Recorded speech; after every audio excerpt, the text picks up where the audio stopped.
Yeah, we're talking to NATO. Mr. President, You commit to not militarily. sorry guys, you cannot push too much. I don't talk about that. Mr. President, Mr. President, Mr. President. You urged protesters in Iran earlier this week to keep fighting in the streets and said that help was on the way. Is help still on the way, or has your bar Well, we're for going to see. intervention As you know, Iran canceled the hanging of over 800 people. They were going to hang over 800 people yesterday, and I greatly respect the fact that they canceled that. Mr. President, Prime Minister Carney is in China. Prime Minister Carney is in China. How do you see the deals Canada and China have just signed, trade deals between the two partners? Well, that's okay. That's what he should be doing. I mean, it's a good thing for him to sign a trade deal. If you can get a deal with China, you should do that. election in Venezuela. Did Arab and Israeli officials convince you to not strike Iran? Nobody convinced me. I convinced myself. You had yesterday scheduled over 800 hangings. They didn't hang anyone. They canceled the hangings. That had a big impact. Yesterday you accepted Maria Machado's Nobel Prize medal. What do you intend to do with it, and why would you want someone else's Nobel Prize?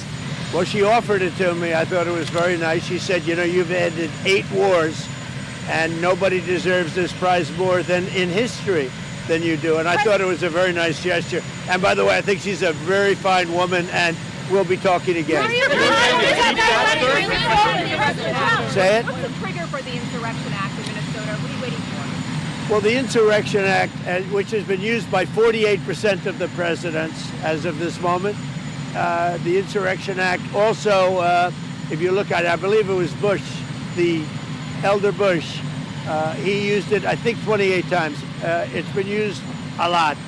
And if I needed it, I'd use it. I don't think there's any reason right now to use it.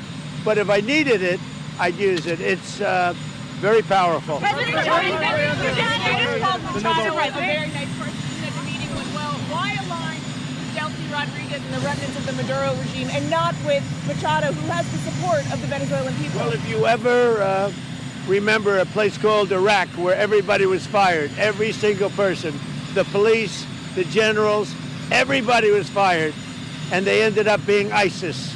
Instead of just getting down to business, they ended up being ISIS. So I remember that. But I'll tell you, I had a great meeting yesterday by a person who I have a lot of respect for, and she has respect, obviously, for me and our country. And she gave me her Nobel Prize. But I'll tell you what, I got to know her. I never met her before, and I was very, very impressed. She's a really, this is a fine woman. Where are you going to vote for? The March for Life is next week. Yes. And some pro-lifers are worried about your support for the Hyde Amendment. What do you tell them? Well, you know what I tell them? You're going to hear about it because I just taped a beautiful piece for them, and they're going to play it. And those are great people. I want to tell you, they're great people. Thank you very much. Thank you very much, everybody. Try to ring a rosary, sir. Can you